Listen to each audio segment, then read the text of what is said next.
Madame, Messieurs, c'est un plaisir pour moi de vous retrouver pour le compte de ces magazines Rendez-vous d'Histoire. C'est votre rendez-vous avec l'actualité.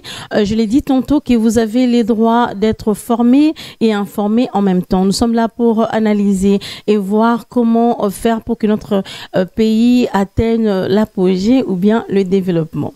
Alors aujourd'hui, on va parler de deux sujets. D'abord avec notre premier invité, on va parler de beaucoup de choses parce qu'il était aussi parmi les organisateurs des 9e Jeux de la francophonie. Le premier invité, c'est monsieur Jacques Kabeya Tenda. Avec lui, on va parler de la bonne gouvernance. Monsieur Jacques Kabeya Tenda, bonsoir. Bienvenue. À vous aussi, bienvenue. You speak English, huh? Yeah, I speak English. I always say, oh, you're welcome. Ok. Welcome to you. Alors, madame, monsieur Jacques Kabeya Tenda, il est le directeur du cabinet de 9e Jeux de la francophonie. Ça, c'est juste un titre que je donnais. Mais s'il faudrait savoir, en gros, qui est monsieur Jacques Kabeya Tenda.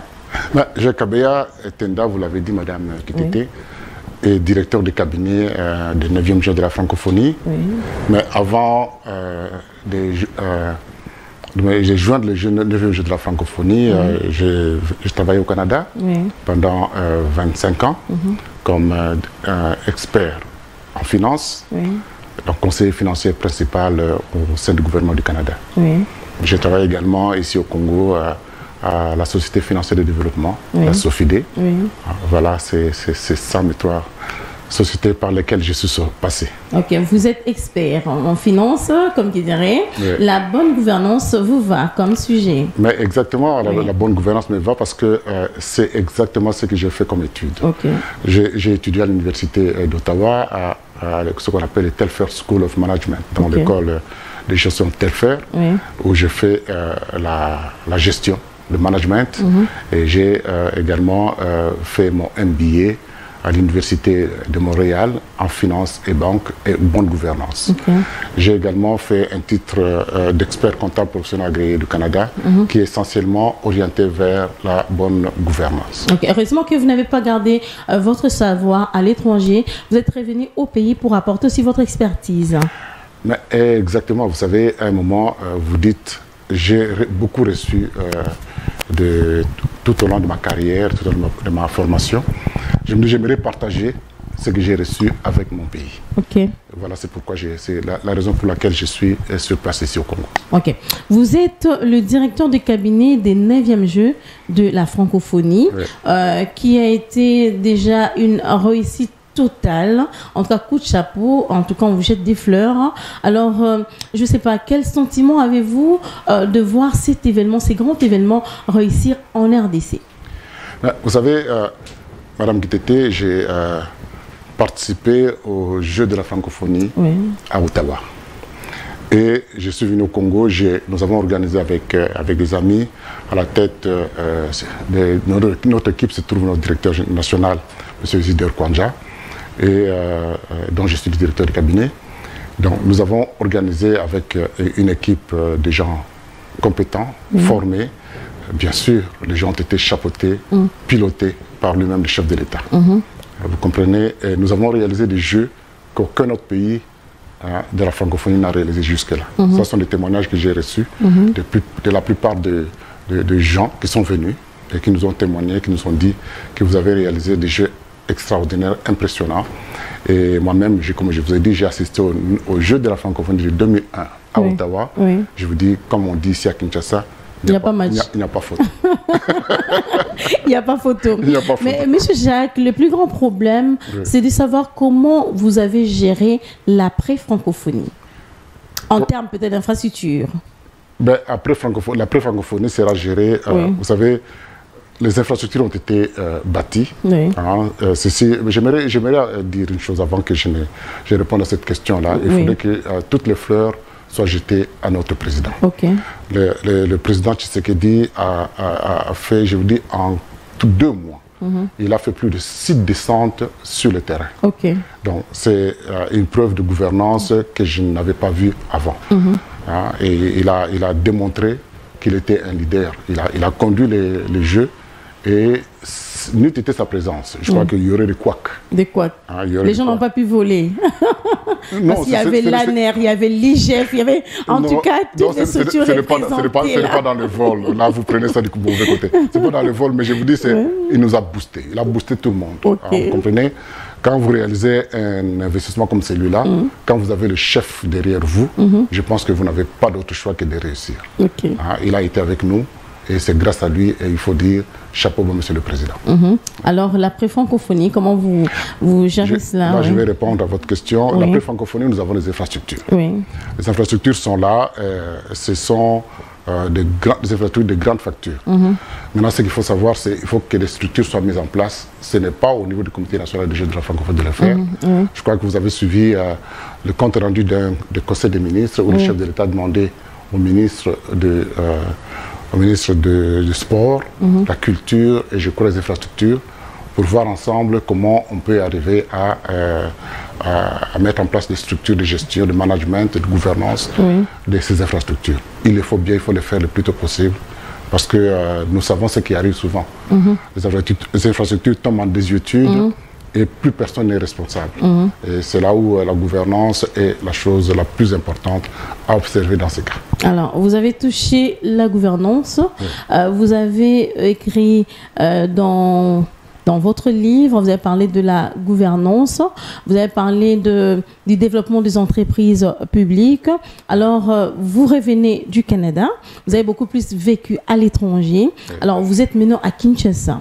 Alors, j'aimerais d'abord, Monsieur Jacques, que vous puissiez essayer de nous, pas faire un parallélisme, mais essayer de nous dire comment la RDC marche en termes de gouvernance. Vous savez, des entreprises publiques. Là, il faut épingler pour ne pas dire que je suis pas politique. Nous sommes un pays jeune, Madame Tété. Nous sommes un pays jeune, disons, comparativement aux autres pays qui ont une longue expérience en matière de gouvernance, en matière de gestion. Et nous sommes en train d'apprendre. Nous sommes en train d'apprendre. Comment suis-je arrivé à écrire ce livre? En fait, le titre de mon livre, c'est République démocratique du Congo, la mise en place d'un cadre de bonne gouvernance axé sur la responsabilisation et la performance. Alors, comment suis-je arrivé à ce titre ou à écrire ce livre? C'est parce que j'ai observé. Vous savez, j'ai pu faire ce qu'on appelle le benchmarking. Donc, comparer ce qui s'est fait ailleurs et ce qui ne s'est pas chez nous. Et là, j'ai pu détecter effectivement. Je me suis posé une série de questions pour savoir pourquoi nos entreprises qui, à l'époque coloniale, étaient toutes prospères, du moins en grande partie, parce que les entreprises de sociétés à charte à cette époque-là ont construit le Congo. Ils ont participé grandement au budget de la République. Mais il s'est fait que, de la colonie je voulais dire, mais il s'est fait qu'après l'indépendance, c'était la décadence. La dégringolade, c'était dû à quoi? Je me suis posé une série de questions et je suis arrivé à la conclusion que c'est un problème de gouvernance tout simplement. C'est quoi la gouvernance? Vous allez me poser cette question, je vais vous répondre au moment venu. Oui, à quel niveau ça a biaisé? Parce que vous avez fait des analyses, c'est à quel niveau que ça a biaisé? Ça a biaisé depuis le début. Les débuts. Oui, depuis le début. C'est-à-dire que on n'avait pas beaucoup d'expérience à cette époque et progressivement, le premier régime, le deuxième régime, le troisième, ainsi de suite. En fait, il y a un tâtonnement. Il y a un tâtonnement qui fait que jusque-là, on n'est pas encore arrivé à s'en sortir. Il y a eu des réformes qui ont été mises en place. La dernière en date, c'est de Copirep, qui a fait un diagnostic. Vous parlez de Copirep, Copirep a fait un diagnostic très très important et je dois vous avouer que le diagnostic était très bon, seulement c'est la démarche ou la thérapeutique, comme je me dis, qui n'a pas suivi. Parce qu'on est allé dans une direction. On aurait dû voir les choses autrement plutôt. Alors, quand vous parlez de la bonne gouvernance, c'est quoi? Écoutez, cette notion de bonne gouvernance, c'est une vieille notion. C'est une vieille notion qui sémantiquement, mais qui est revenue à la mode.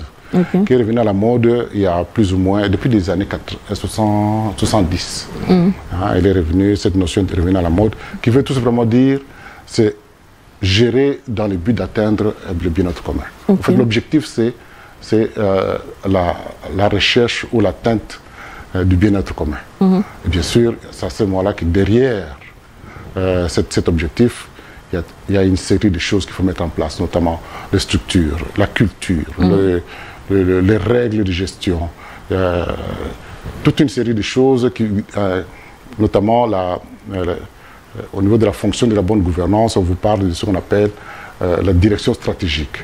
Il y a la surveillance managériale, ce qu'on appelle en anglais la management oversight. Donc il y a tous ces éléments qu'il faut mettre en place pour atteindre la bonne gouvernance. Et c'est là où je salue la gestion actuelle du président Félix Tshisekedi, qui a fait de la bonne gouvernance un des piliers importants de son administration. J'ai assisté à son passage quand il a commencé. J'étais à Washington, dans la salle. Il a parlé, il a martelé sur la bonne gouvernance. Et il a démontré.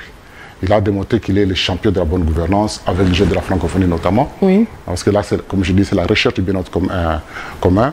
Il a réussi la bonne gouvernance. Il a pris la posture des managers axés sur les résultats. Les managers qui travaillent sur l'objectif. Beaucoup de choses se réalisent actuellement au Congo. C'est sous l'impulsion du chef de l'État. Essentiellement. Tel que quoi, par exemple? Pour qu'on voit, au moins en RDC, il y a évolution. On marque quand même le pas, Il a parlé de la remontada, effectivement. Nous assistons au Congo à une sorte de révolution tranquille. C'est-à-dire une révolution douce qui ne dit ce mot, mais qui se réalise, qui se constate. Vous comprendrez. Regardez la gratuité de l'enseignement. Aujourd'hui, là, il y a un autre pas qui est fait avec la gratuité des soins médicaux. On passe par étapes. On commence avec la maternité pour les mamans. Et après, ça sera étendu à tout le monde. Quand nous on était jeunes, nos parents avaient ce qu'on appelle la carte d'ayant droit. Et je crois que ça va arriver là, avant que le président ne termine son deuxième mandat, parce qu'il aura, c'est sûr, avec tout ce qu'il a fait comme prouesse pour le Congo, je pense qu'il va avoir son deuxième mandat. Donc, avec ça, nous aurons... il y a ça. Vous avez vu le changement qu'il y a au niveau de construction des routes. Il y a l'hôpital Mamayemo, qui est un bijou pratiquement. J'ai regardé les images et je me suis dit, je me croirais à Ottawa, où je vis. Mais je me disais, mais non, c'est Kinshasa, effectivement. Donc, les Jeux de la francophonie, je vous ai dit, nous avons réalisé les meilleurs. Donc, voilà, il y a beaucoup de choses que le président réalise et qui feront que nous sommes sur la bonne voie. C'est un processus sur la bonne gouvernance. Ce n'est pas quelque chose, ce n'est pas un coup de bâton magique, ce n'est pas de la génération spontanée, mais c'est quelque chose qui vient lentement, mais sûrement. Bien sûr, nous sommes un pays jeune, comme je vous ai dit. Et c'est un processus, tout n'est pas parfait. Il y a toujours, les anglophones disent, there is always room for improvement. Ça veut dire quoi? Ça veut dire qu'il y a toujours des voies d'amélioration. Il y a des efforts que moi je considère comme étant des défis, des challenges, des défis à relever pour pouvoir atteindre la perfection, qui bien sûr n'est pas de ce monde. Mais nous tendons vers la perfection et il y a la corruption. Le président... Ça fait toujours partie de la bonne gouvernance. Non, la corruption, comme je dis, il y a des défis à relever, il y a des choses qu'il faudrait arriver à colmater, donc notamment la corruption qui est gangréneuse dans notre pays. Vous comprenez, c'est un frein pratiquement à la bonne gouvernance. Mais le président a mis en place des structures. Il y a des instruments qui sont mis en place pour pouvoir éradiquer la corruption, notamment les GF et la Cour des comptes. Il y a tous ces éléments qui font que il y a un ralentissement de la corruption. Bien sûr, c'est un défi important à relever. Donc, nous marquons déjà 2 pas. Alors, du côté du chef de l'État, c'est bon, ça va, il est dans les bons. Alors, nous allons tourner vers les entreprises publiques. Puisque vous avez aussi parlé de ça, j'aimerais savoir comment les entreprises publiques peuvent développer l'RDC, ou bien, en d'autres termes, peuvent contribuer au développement de notre pays. Mais, vous savez, Madame Kitete, je peux? Oui, vous êtes libre. vous savez, dans tous les pays du monde, les entreprises publiques ont toujours joué un rôle important dans la politique économique du pays. L'État, en dehors de son rôle régalien, la police, l'armée, la sécurité, gestion des hôpitaux, ainsi de suite, tout ça là, Et il y a l'État, tout ce qui est là, nous avons comme patrimoine, c'est le patrimoine de l'État, c'est le patrimoine du Congo. Et il faut les gérer, notamment les entreprises publiques. Oui. Dans tous les pays du monde, je dis, l'État ne se contente pas seulement de créer des entreprises publiques, mais l'État donne des lignes directrices et définit ce que ces entreprises, ou définit des attentes qu'il peut avoir pour les entreprises publiques, des attentes qui, auprès des gestionnaires des entreprises publiques. Oui. Ce qui n'a pas été fait à l'époque, je pense que c'est peut-être c'est une lacune principale chez nous. Et c'est dans mon livre que j'ai écrit sur la bonne gouvernance, c'est là où j'ai fait ce qu'on appelle, j'ai créé un avantage compétitif par rapport aux pratiques en place. C'est de dire exactement aux gestionnaires qu'est-ce que nous attendons de vous. Et ceci doit se faire régulièrement. Moi, j'ai défini un cadre de bonne gouvernance, axé sur la responsabilisation. J'insiste sur le mot responsabilisation. On doit savoir qui a fait quoi. Et c'est lié à un principe financier, un principe comptable, qu'on appelle le principe d'imputabilité. C'est-à-dire qu'on doit savoir qui a fait quoi. Quand quelque chose a été développé, a été fait, ceci doit être imputé à quelqu'un. Ça ne peut pas sortir comme ça. La responsabilité ne doit pas être globalisée ou généralisée. Non, il y a quelqu'un qui est responsable de ça.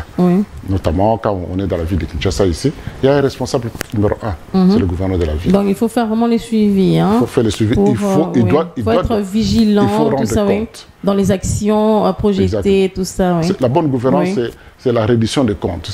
C'est rendre compte, expliquer à la population ou aux actionnaires que nous sommes. Disons pour le pays, pourquoi c'est comme ça. Quand la ville est sale, je suis en droit de me demander pourquoi ma ville est sale. Et quand une entreprise n'est pas bien gérée, le gestionnaire doit expliquer, doit nous dire... il doit expliquer auprès de qui? Les élus du peuple, c'est ce qu'ils font souvent. Mais il y a des structures, effectivement, notamment le Parlement, l'Assemblée nationale. Donc, il y a toutes ces structures-là qui doivent, auprès desquelles les gestionnaires doivent rendre compte. Et dans mon livre, je dis, donc il y a ce principe de responsabilisation ou d'imputabilité. Alors, au-delà de ça, il y a ce qu'on appelle la performance. Je parlais de la performance. Les entreprises doivent être performantes. On ne peut pas gérer une entreprise qui n'est... Quand vous êtes gestionnaire d'une entreprise, on vous a confié une entreprise. Moi, je suis gestionnaire de formation et de profession. J'ai exercé ce métier des années durant. On me donne une entreprise à gérer. Dans ma tête, je sais qu'à la fin de l'année, je dois rendre compte. Je dois rendre compte, je dois présenter le bilan. Et mon bilan, il faut qu'il y ait une performance. Vous comprenez? Donc, je définis au début, des critères de performance.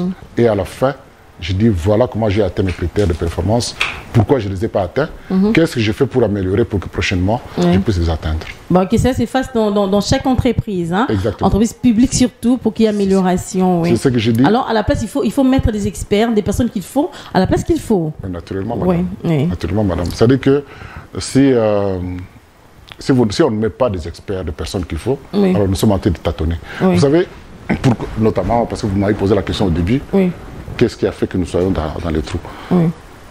Warren Buffett, qui est le millionnaire américain, dit quand vous êtes dans un trou, il faut arrêter de creuser. Vous êtes déjà dedans. Quand vous êtes déjà dedans, quand vous continuez à creuser, vous vous enfoncez. Alors, nous sommes dans un trou. Alors, pour arrêter de creuser, c'est quoi? Il faut mettre les gens qu'il faut. À la place qu'il faut. Les gens compétents. Ça, surtout dans la sélection. C'est important, en tout cas. Il faut des cadres, il faut des gens formés, des gens qui sont en mesure. Vous savez, le management, ce n'est pas de la culture générale, vous comprenez? Ce n'est pas quelque chose que tout le monde peut faire.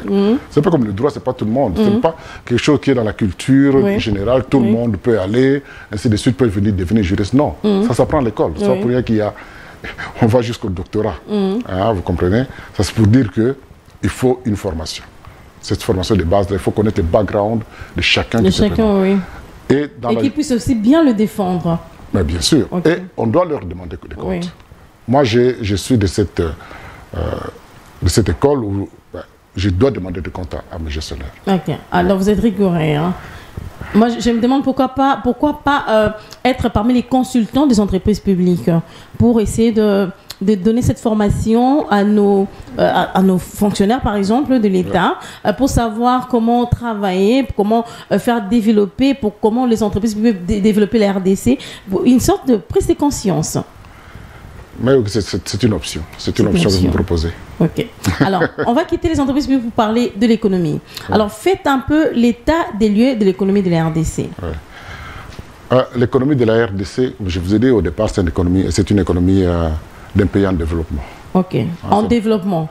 On voit des développements sous-développés. Il faut être clair, M. Jacques. En fait, on joue avec les mots. Hein. Vous savez, c'est un euphémisme quand on dit on va en développement. Nous sommes sous-développés. Hein. Donc, il y a des critères qui définissent, qui nous mettent dans cette catégorie. Pourquoi nous sommes sous-développés? Alors là, il faudrait... Notre économie, elle est essentiellement extravertie.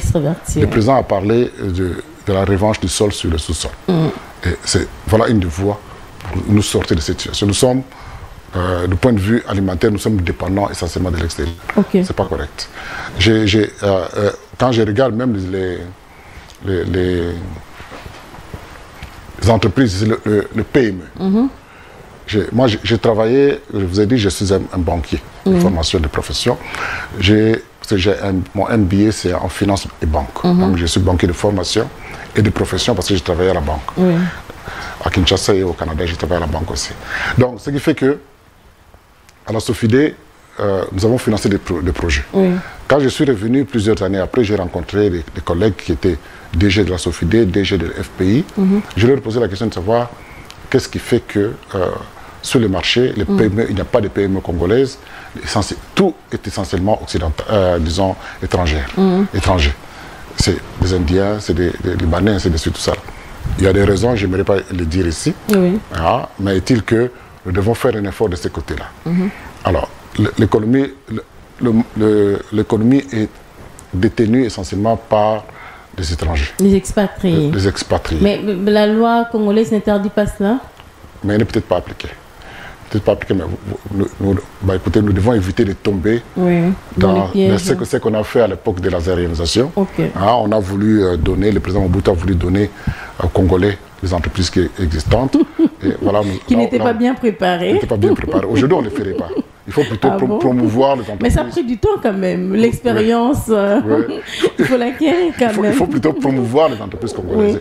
Pousser les hommes nationaux. Mais il y a des jeunes entrepreneurs, il y a des licenciés. Chaque année, tout ça. Pourquoi pas les former aussi? Oui, on devrait les former aussi. On devrait les former. Vous savez, parfois, il y a des choses qui sont un don. On n'est pas homme d'affaires. On devient. Avec beaucoup de volonté. Avec beaucoup de volonté. Il faut vraiment, on le devient. Il faut la formation, il faut beaucoup de volonté pour pouvoir le faire. Donc il faut qu'on arrive à ce niveau-là, à créer des hommes d'affaires congolais, comme le président l'a dit, et millionnaires congolais. Il faut le faire. faut le faire. Ça va arriver. Alors, quand vous parlez de l'économie, avant de passer ces chapitres, comment peut-on diversifier cette économie? Parce qu'on a suivi plus d'une fois les discours du chef de l'État qui parlait de l'agriculture comme cheval de bataille. Oui. Mais jusqu'à présent, notre économie est tournée vers le minerai. Alors, comment peut-on faire pour diversifier cette économie pour que l'agriculture devienne réellement notre cheval de bataille et que ça commence à se sentir vraiment en RDC?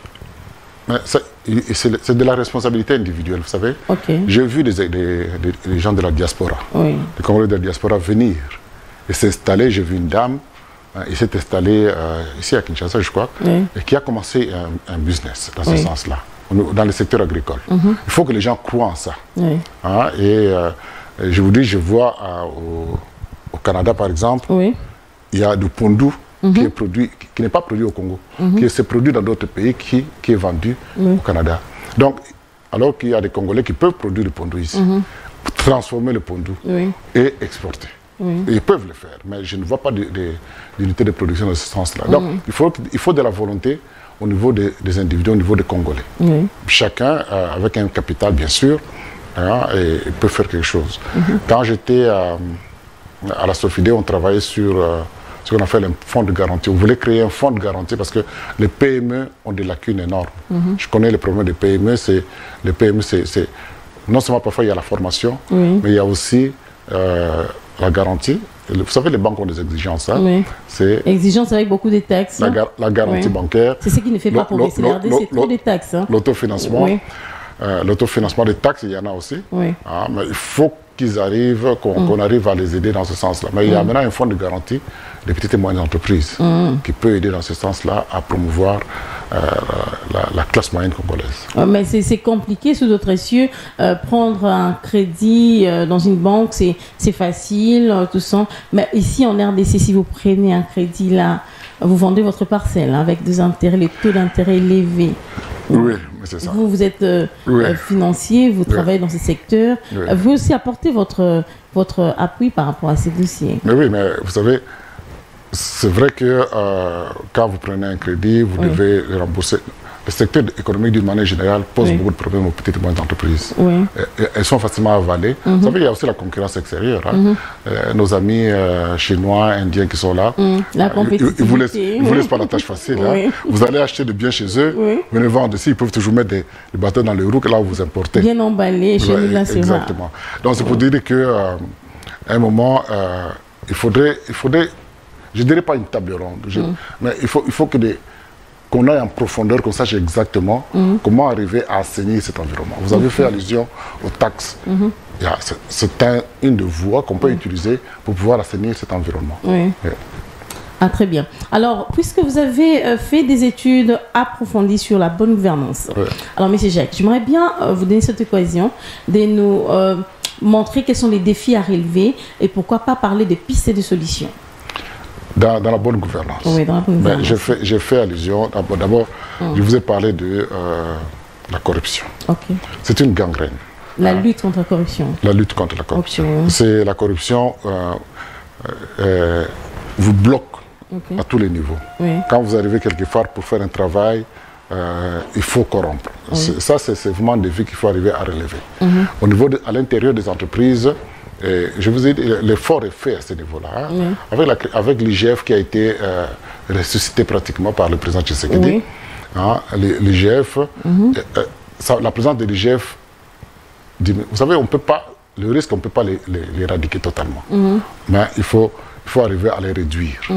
Hein, ça, c'est au niveau pour la corruption. Bien sûr, je veux bien que l'IGF fasse ce travail, mais qui va peut-être, je ne dirais pas qu'il va au-delà de son mandat, parce que moi j'aurais souhaité qu'à l'intérieur des entreprises, qu'il y ait déjà des structures à mesure de ralentir ces mécanismes, ces fléaux-là. Donc, à l'intérieur de chaque entreprise. Bien sûr. Bien sûr. Avant que l'IGF ne vienne, déjà, il y a un travail de fond qui s'est fait au sein de l'entreprise. La première des choses, c'est un bon staffing, ça c'est un. De deux, il faudrait la structure de contrôle interne soit bien outillé. Comme ça, c'est exactement, étape par étape, je vous ai parlé de la responsabilisation. À chaque niveau, on doit savoir qui est responsable de quoi. Qu'est-ce que je dirais encore? Et qui est des rapports financiers ou des rapports en fin d'exercice. Or, souvent, chez nous, en fin d'exercice, les rapports ne sortent pas. Et quand ils sortent, parfois, c'est peut-être après 2 ou 3 ans, ils ne sont plus pertinents. C'est ça qu'il faut arriver à éviter. Alors l'IGF à la place, on ne peut pas laisser un vide, fait ce travail. Et le travail est bien fait par l'IGF. Ça, il faut le reconnaître. Coup de chapeau à Gilles Linguette. À part la corruption, la lutte contre la corruption, détournement des deniers publics et autres, pistes de solutions que vous pouvez donner encore? Pistes de solutions, il y en a beaucoup. Il y en a beaucoup, je dis notamment avoir des cadres formés et nommer des dirigeants qui sont en mesure de faire le travail. Évitons, j'ai constaté une chose aussi, ici chez nous, les partis politiques ont pris le pays en otage. Vous savez, pour être nommé, ça doit venir des partis politiques. Vous savez, les intellectuels, souvent souvent, ils ne sont pas dans des partis politiques. Beaucoup il fait ses études et se dit, ça va aller de soi, le fait que je sois bon, ça va venir. Mais on préférera peut-être quelqu'un qui a milité longtemps, quelqu'un qui a des connexions au niveau d'un parti politique, que toi qui a de relations. Qui détiens le savoir, on ne te prendra pas. On préférera aller avec quelqu'un qui a qui a des relations, qui a des connexions. Il a lutté longtemps. Oui. Alors là, il faut le récompenser. Mais là, nous continuons, comme je dis. En termes de récompense. Là, on continue. Là, l'expertise est bafouée, mise à côté. Ça, c'est vrai, je dois vous avouer que l'expertise n'est pas l'effort de nos dirigeants pour prendre, pour nommer des gens. Donc là, on continue à creuser, comme je dis, au lieu d'arrêter l'hémorragie. Voilà. Alors, Monsieur Jacques, y aurait-il une question que vous aimeriez répondre, que je ne vous ai pas posée? Une question à laquelle j'aimerais répondre, c'est est-ce que nous sommes sur la bonne voie? Ok. Allez-y, répondez. Le Congo est sur la bonne voie. Ok. Vous l'avez déjà dit. Le Congo est sur la bonne voie et je pense que nous allons lentement, mais on pourrait aller vite.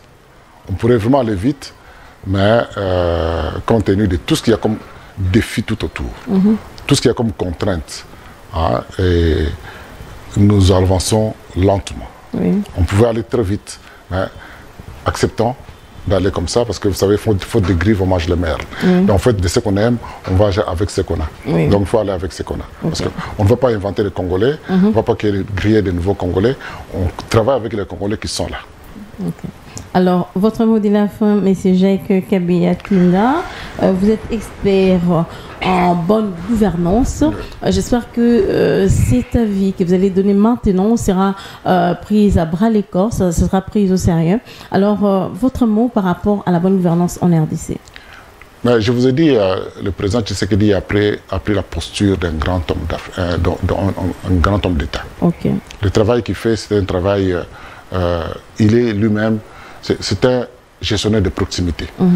Il est là où, je vous ai dit, je vous ai donné l'exemple de la francophonie, il était présent, omniprésent. Donc, s'il n'était pas là, je vous dis sincèrement qu'on aurait eu beaucoup de difficultés. Et heureusement qu'il lui-même est descendu sur le terrain. Donc, la bonne gouvernance, la RDC est sur la bonne voie. Les années à venir, parce qu'on s'améliore au jour le jour, les années à venir vont être nettement meilleures qu'aujourd'hui. Voilà. C'est une prophétie. Puisque vous n'êtes pas politicien, vous croyez au second mandat du chef de l'État, puisqu'il est dans la bonne gouvernance. Oui, je crois sincèrement, je crois en âme et conscience. Je ne fais pas de la flatterie. Je le vois, je vois la volonté qu'il a. Il a une vision. Et non seulement il a la vision, parce qu'il a ce qu'on appelle la direction stratégique, mais il applique aussi la surveillance managériale. Il est présent. Il est présent dans tout ce qui se fait. Il est omniprésent, omnipotent, je dirais, dans tout ce qu'il fait. Donc, et là, nous ne pouvons qu'être fiers. Il ne reste pas dans son bureau. Le président est tout le temps dehors. Il a commencé avec la diplomatie. Maintenant, il est sur le terrain. Donc, coup de chapeau. Coup de chapeau à lui. Merci beaucoup, M. Jacques Kabeya Tinda, d'avoir répondu à toutes nos questions. Merci beaucoup, Madame Kitete. J'espère que les téléspectateurs ont bien aimé cette émission. Oui, c'était vraiment une formation, une école. Merci beaucoup. On a bénéficié en tout cas de beaucoup de choses. Oui, merci beaucoup d'avoir répondu à notre invitation. En tout cas, les portes de CES resteront toujours ouvertes en cas de besoin. Avant que vous ne rentriez au Canada, vous n'êtes pas de la diaspora. Je suis ici. Oui, il faut travailler. Je suis au Congo pour venir apporter mon valeur ajoutée à mon pays. Ok, merci beaucoup. Madame, messieurs, je recevais pour vous Monsieur Jacques Kabeya Tinda. Il est directeur de cabinet des 9e Jeux de la francophonie. Vous avez suivi. Avec lui, on a parlé du succès de ces 9e Jeux de la francophonie. Aussi, on a parlé de la bonne gouvernance parce qu'il est expert en finance et en bonne gouvernance. Merci beaucoup, Monsieur Jacques. On va marquer une pause pour recevoir notre deuxième invité. À tout de suite.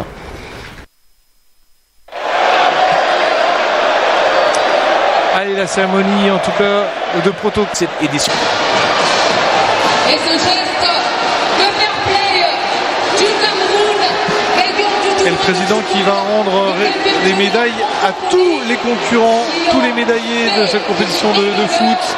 Pour les 2e et le 3e, le Niger qui s'avance pour aller recevoir la médaille de bronze, les médailles du Niger qui ont battu en petite finale les guépards du Bénin au tir au but. MENA du Niger qui vont être récompensés donc.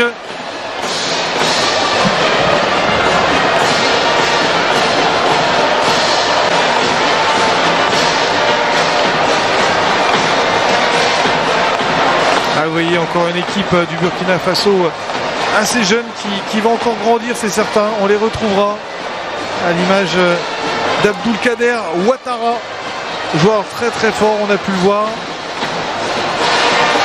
Et ça discute aussi derrière avec l'entraîneur du Cameroun, Yvan Loïc, Ken Mossimo, l'attaquant Salif Tietieta, qui a pesé sur les défenses durant toute cette compétition. Ismaël, Théon,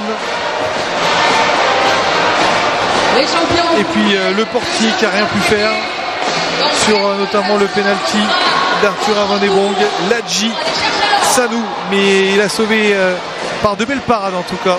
Et bien là, la petite anecdote, c'est que le président de la République fut gardien de but. Ah, ça c'est une bonne anecdote. Quand il joue au football, c'était un gardien de but, et là, il est en train de discuter avec ses collègues gardiens de but. Alors qu'il a mis beaucoup de temps sur les gardiens burkinabés. Ah bah merci vraiment l'agent de Dieu, faut nous éclairer avec cette précision sur le président congolais. Je ne savais pas qu'il est un ancien gardien de but, c'est formidable, et du coup il aime le sport. Il aime les sports, c'est un sportif né. Il a pratiqué les sports de le bas âge, et voilà pourquoi il n'a cessé de les rappeler. Il avait marqué avant de faire une tête décisive avec un retour dans son but incroyable. Et vous constaterez que la joie, c'est en posant avec le président de la République de la RDC que de recevoir la médaille. Ah, il y a les yeux qui brillent en tout cas chez les joueurs à l'image de... Merci beaucoup, Tati. Madame, Monsieur, je recevais pour vous, Messieurs, Jacques Kabeya, qui est le directeur de cabinet des 9e Jeux de la francophonie. C'est pourquoi vous avez essayé de revivre ces grands événements. Alors, notre deuxième invité se nomme Monsieur Constant Matoussanda. Il est le cofondateur du parti politique Condor de l'honorable Paul-Henri Kabaïdi Wa Kabaïdi. Je vais pas massacrer le nom de quelqu'un, là. Bonsoir. Tenez bien votre micro, là. OK. Comment ça va? Comment se porte le parti Condor? Le parti Condor se porte très bien. Oui. Très bien. Très bien. Monsieur l'honorable Paul-Henri Kabaïdi ou Kabaïdi, c'est un ancien de l'UDPS qui a toujours soutenu le feu Étienne Tshisekedi Moulumba et continue quand même à porter son soutien au chef de l'État Félix-Antoine Tshisekedi Tshilombo. Exactement. Oui. Parce que mon parti politique, la Convention nationale des démocrates pour un ordre nouveau Condor, oui, est allié à l'UDPS dès sa création depuis 1990 jusqu'à ce jour. Depuis 1990. Oui. Donc avant même que l'Union sacrée n'existe, Condor était déjà dans l'Union sacrée spirituelle. Exactement. Alors, Condor a quand même aligné quelques députés nationaux et provinciaux. Exactement. Oui, combien? Des députations nationales, 70. OK. Provinciales, 80. OK. Donc, ça vraiment est béni, hein? Oui, oui. On va continuer à Masolo. Alors, l'honorable Paul-Henri Kabaïdi ou Kabaïdi, vous alléguez les pouvoirs parce qu'il n'est pas sur place au pays, mais vous continuez quand même avec sa vision. Moi, je voudrais savoir pourquoi vous soutenez le président Félix-Antoine Tshisekedi Tshilombo. Exactement. C'est ça la question que je m'entendais beaucoup. Oh, allez-y, vous êtes tellement... C'est une question vraiment pertinente. OK, merci. D'abord, Condor est allé à l'UDPS depuis 1912. OK. 2. Nous soutenons son excellence président de la République, Fatou Béton, pour la levée de l'embargo. OK. 3. La gratuité de l'enseignement. Oui. 4. La gratuité de la maternité. Oui. 5. L'organisation de la francophonie s'était passée ici. OK. Voilà les 5 raisons que Condor soutient toujours. Oui. Les actions du chef de l'État. OK. Donc, vous pensez qu'il mérite un second mandat? Oui, oui. Il mérite un second mandat. Oui, oui. Et contrairement à ce que l'opposition dit, c'est que vous avez évoqué la gratuité de la maternité, la gratuité de l'enseignement, tout ça, c'était à la va-vite, c'était pas bien préparé. Maman, madame, ce sont les urnes qui vont trancher. OK. Ce sont les urnes qui vont trancher. Oui. les urnes qui vont trancher. Maintenant, au 22 décembre, Oui. ce sont les urnes qui vont trancher. Oui. Et c'est Félix Tshisekedi qui va remporter les élections. Les élections. Oui. Alors, parce qu'il va remporter les élections, voulais-je dire, comment vous, Condor, vous comptez apporter votre main d'appui au président Félix Tshisekedi? Comment vous comptez battre campagne pour le président de la République? Mais on se bat sur le terrain, non? Oui. On se bat sur le terrain. Oui. On se bat sur le terrain. Chaque jour, on se bat sur le terrain. Oui. Il y a des manifestations qui s'est fait. Oui. Point de presse. Pour motiver la population. Pour motiver la population. Ok. Que c'est une meilleure vision qu'il faut. Il y a pas match, il n'y a pas à dire. Non, il n'y a pas match à dire. Ok. Alors, je sais que vous êtes un peu triste parce que vous êtes aussi né Congo, vous êtes aussi du Congo central. Je présente déjà mes condoléances les plus attristées par rapport à la disparition de votre leader, de votre autorité, Nemwanda Ntsemi. Dans quel état d'esprit avez-vous appris cette nouvelle? Vraiment, depuis que nous avons appris cette nouvelle, oui, au nom de mon parti, Condor, oui, nous présentons nos meilleures condoléances à la famille biologique oui, de l'honorable Nemwanda Ntsemi, oui, et aux adeptes de Bundudia Congo mhm, et de Bundudia Mayala, oui. au nom du parti Condor. Ok. Vous présentez des condoléances. Vous avez connu l'homme Nemwanda Ntsemi dans sa lutte. Quels sont les bons souvenirs que vous gardez de lui? Merci. Mwanda Ntsemi, dès son vivant, Oui. il a combattu les bons combats. Ok. Surtout, il combattait surtout pour le compte du Congo central. Oui. Dès l'arrivée de l'AFDEL, Mwanda Ntsemi a constaté que Oui. nos entreprises, les entreprises de l'État, Oui. ça a été raflé Mm. par les étrangers. Ok. Il s'est battu vraiment Oui. jusqu'à ça. Donc, un vrai combattant. Et puis, Mwanda Ntsemi, dès son vivant, parce qu'il écrivait beaucoup, hein, Oui. un historien, il écrivait beaucoup. Oui. Il a écrit ce que je garde encore de bons souvenirs à lui. Oui. À l'époque, notre roi Congo, Oui. il avait deux femmes. Mhm. La première femme, c'était Né Congo. Ok. Et la deuxième, Kassayen. Mm. La Kassayen, elle s'appelait Nona Mujing. Mm. Donc, les Kassayens, ils sont nos frères du Congo central. Oui. Parce que le roi Congo avait des enfants avec Nona Mujing. Ok. Donc, le peuple Kassayen, ils sont nos frères du Congo central. Mhm. Voilà, ça m'a beaucoup touché. Ah, donc Kassayen et Congo central sont deux frères. Oui. Ah bon, Parce que c'est. le roi Congo avait deux épouses. Ok. La femme Kassayen s'appelait Nona Mujing. Mhm. Et Longia Congo avait bien écrit ça. Oui. Mwanda Ntsemi, il avait bien écrit ça Oui. dans son histoire. Mhm. Alors, sa vision n'était pas peut-être bien comprise par beaucoup de personnes. Vous l'avez connu parce que vous connaissez même ces femmes. Alors, c'était quoi sa vision? Il luttait pourquoi? Mwanda Ntsemi, Oui, dès son vivant, oui. il combattait surtout pour nos richesses du Congo central. Richesse du Congo central. Oui. Ok. Donc, lui préférait qu'il faut que les gens du Congo central se retrouvent Oui. pour leurs minéraux Ok. et les entreprises de l'État. Mm. Il a constaté que les Né-Congo, dès l'arrivée de l'AFDEL, Mm. donc c'était écarté du pouvoir. Ok. Donc toutes nos entreprises du Congo central, ça a été raflé Mm. hein, par les étrangers. Ok. C'est là où Mwanda Ntsemi s'est battu nuit et jour. Ok. Nous avons compris. C'est là où les gens qui comprenaient, ils ont compris que ouais, Longia Congo se battait pour le peuple de Congo Ok. et pour l'ensemble du peuple congolais. Ok.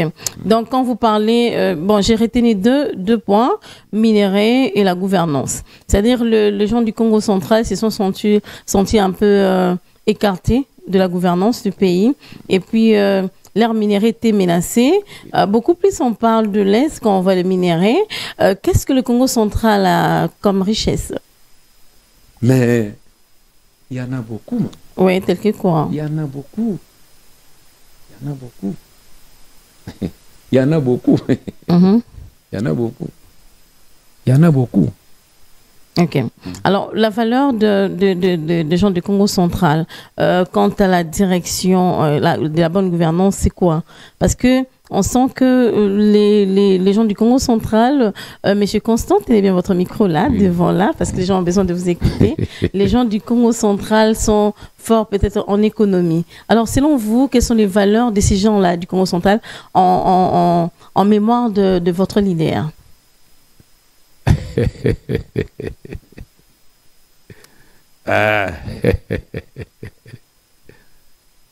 Madame, vous savez, depuis que nous avons appris l'homme qu'on nous a quittés, Oui, vous êtes touché. vraiment nous sommes touchés. Oui, Même moi, même si je suis à la télé comme ça, oui. ça me fait mal. Hein. Ça me fait mal, moi. Ça me fait mal. Donc c'est quelqu'un que j'aimais beaucoup, hein. Mm. Pour répéter les noms de l'Omia, comme ça me fait mal. Jusqu'au moment où je suis sur la télé. Ça me fait très mal. Bon, très bien, je comprends. Mais comprenez, madame, messieurs, c'est une personne qui a connu Némanda Ntsemi. Il sait pas. Mais il est mort de quoi? Il a souffert de quoi? Bon, il souffrait beaucoup, hein. Oui. Il souffrait beaucoup. Oui. Il croyait beaucoup plus à la guérison naturelle, c'est ça? Oui. Oui. Donc, il valorisait cela. Oui. Ok. Alors, voilà. On va parler un peu. Vous avez une demande au gouvernement par rapport aux obsèques de Némanda Ntsemi? Bon, nous entendons que le gouvernement s'arrangeait pour l'enterrement de l'honorable Némanda Ntsemi. Oui. Nous remercions d'abord le président des pays pour tout ce qu'il a fait Oui. lors de l'exploitation de l'honorable Némanda Ntsemi. Oui. Alors, les chefs d'État contribuaient quand même valablement pour les soins médicaux, tout ça. Il a été bien pris en charge. Oui, oui, oui. Ok. Ah, c'est une bonne chose, encourager. Hein? Ok. Donc, nous félicitons beaucoup vraiment le président de la République pour ces gestes. Oui. Les gestes d'amour. Oui. Alors, un message de consolation pour les gens du Congo central qui sont aussi affectés et touchés comme vous. Qu'est-ce que vous pouvez leur dire? Nous avons perdu un grand baobab. Ok. Un grand baobab du Congo central. Oui. On ne sait plus maintenant où nous pouvons y aller. On ne sait plus où nous pouvons y aller. Nous avons perdu un grand baobab du Congo. Donc, mais il avait préparé quand même la relève? Si. Il a son successeur. Oui, c'est qui? C'est qui? Il a son successeur. Qui viendra juste après lui pour continuer avec la lutte. Ok. Ok, très bien. Alors, puisque vous êtes trop affecté par les histoires de Némanda Ntsemi, par sa disparition, sa mort, je veux juste vous donner l'occasion de parler un peu de votre vision de Condor, qui est dirigée par Paul-Henri Kabaïdi. C'est quoi votre lutte? Parlons un peu pour vous rafraîchir la mémoire. Qu'est-ce que vous visez? Je vous ai dit, non? Oui. Nous avons aligné des candidats. Oui. À la députation nationale, à la députation provinciale, ainsi de suite. Oui. Et vous-même, vous êtes aussi candidat? Qui? Vous-même? Moi? Oui. Moi, je suis candidat. Oui. À la députation provinciale. Oui, provinciale. Vous allez militer pour toujours le bien de Condor. Vous avez un projet ou bien une demande que vous allez faire pour que cela soit réalisé? Oui. Oui, c'est quoi? Pour les comptes des Condor. Des Condor ou bien votre vous-même particulièrement? Quand j'ai postulé, oui, pour être élu, non, pour être député provincial. Oui. Ok. De quel à la situation de Funa. De Funa. Ok. Madame, monsieur, comprenez que monsieur Constant Matoussanda, il est vraiment affecté par la mort de Némanda Ntsemi, c'est ça. Mais cela ne nous empêche pas de dire quand même un mot de la fin. Ça ne nous empêche pas de dire un mot par rapport à ce que vous avez comme ambition, vision, ou bien par rapport aussi à la disparition de ces leaders du Congo central. Merci. Les mots de la fin. Condor soutient toutes les actions du chef de l'État. Notre Condor soutient toutes les actions du chef de l'État. Notre candidat au poste de président de la République, c'est son Excellence Félix Antoine Tshisekedi Tshilombo Fatou Béton. Joker, donc la carte qui gagne. Et nous devons gagner cette élection. Ok. Et vous comptez apporter aussi votre soutien. Pourquoi pas. Okay. Merci beaucoup, Monsieur Constant Matoussanda, d'avoir répondu à toutes nos questions, bien que vous avez été attristé par la disparition de votre leader du Congo central, Nemwanda Nsemi. Je réitère encore mes sincères condoléances au nom de la chaîne. En tout cas, nous sommes ensemble. Merci d'avoir répondu à toutes nos questions. Merci. Et à notre invitation. Merci. Voilà, Madame, Messieurs, je recevais pour vous, Monsieur Constant Matoussanda. Il était notre deuxième invité. Il est le cofondateur du parti politique Condor de l'honorable Paul-Henri Kabaïdi-Wa. Kabaïdi, c'est un parti politique qui porte son soutien total au chef de l'État Félix-Antoine Tshisekedi Tshilombo. C'est le candidat du parti Condor à l'élection présidentielle de 2023. Il croit fermement au mandat du chef de l'État. Il pense que le chef de l'État mérite un second mandat par rapport à toutes ses réalisations. Notamment, on parle de la gratuité de la maternité, gratuité de l'enseignement. Vous avez encore parlé de beaucoup de choses. Et il a aussi essayé de dire un mot par rapport à la disparition de leur leader du Congo central, Nemwanda Nsemi. Alors, mesdames, messieurs, nous sommes arrivés pratiquement à la fin de ces magazines. Laissez-moi remercier l'équipe qui m'a accompagné ce soir. Je dis merci à toi, Emmanuel Kaloubi. Merci à toi, Freddy Vouzatoko. Merci à Tati. Merci aussi à Sacré. Alors, on va se retrouver prochainement. C'était votre rendez-vous avec l'actualité. Deux sujets ont été débattus au cours de cette émission. On a parlé de la bonne gouvernance avec Monsieur Jacques Kabeya qui nous a expliqué sur la bonne gouvernance. Il a aussi parlé de l'après 9e jeu de la francophonie parce qu'il est le directeur du cabinet de 9e jeu de la francophonie. Et on a aussi parlé de la mort de Nemwanda Nsemi et du soutien au procès électoral du chef de l'État que les partis Condor apportent au président de la République. À très bientôt. Au revoir.